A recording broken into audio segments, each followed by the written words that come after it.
गणेशाय गण गणेशाय गण गणेशाय जय जय जय गणेश।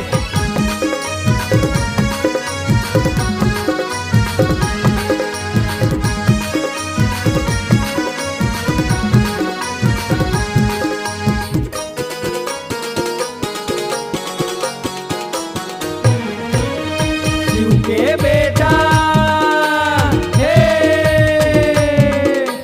शिव के बेटा गौरी के लाला गण राजा देवा हो शिव के बेटा गौरी के लाला गण राजा देवा हो मुसवा सवारी वाला चार भुजाधारी वाला मुसवा सवारी वाला चार भुजाधारी वाला जय हो गणराज तो गौरी के लाला शिव के बेटा गौरी के लाला गण राजा देवा हो शिव के बेटा गौरी के लाला गण राजा।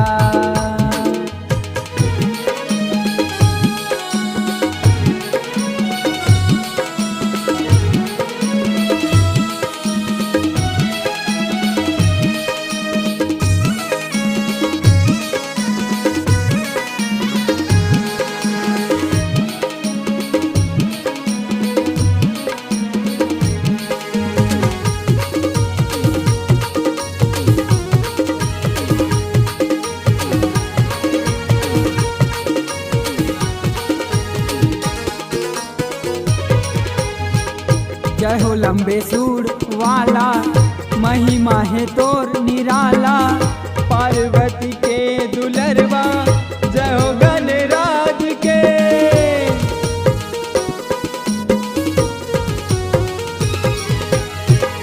जय हो लंबे सूर वाला महिमा है तोर निराला पार्वती के दुलरवा जय हो गणराज के। चलो लड्डू मोदक लेके चलो चलो मेवा मिठाई लेके चलो चलो फूल पान नरियर लेके चलो चलो चंदन बंदन लेके चलो जय बोलो गणराज के। शिव के बेटा गौरी के लाला गण राजा देवा हो शिव के बेटा गौरी के लाला गण राजा देवा हो शिव के बेटा गौरी के लाला गण राजा।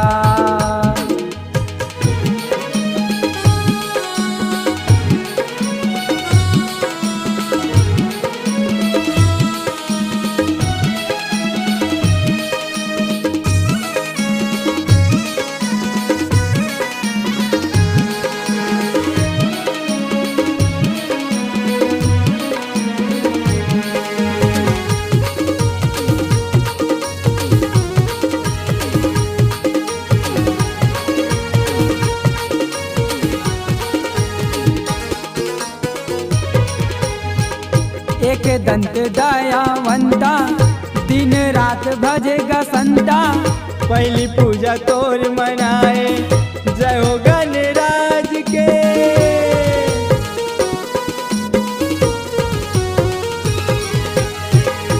एक दंत दयावंता दिन रात भजेगा संता पहली पूजा तोर मनाए जय हो गणराज के। यहो रिद्धि सिद्धि संगमा हवे यहो कार्तिक बड़े भैया हवे चलो डीजे धूम बजाते चलो चलो देवा देवा गाते चलो जय हो गणराज तो शिव के बेटा गौरी के लाला गण राजा देवा हो शिव के बेटा गौरी के लाला गण राजा देवा हो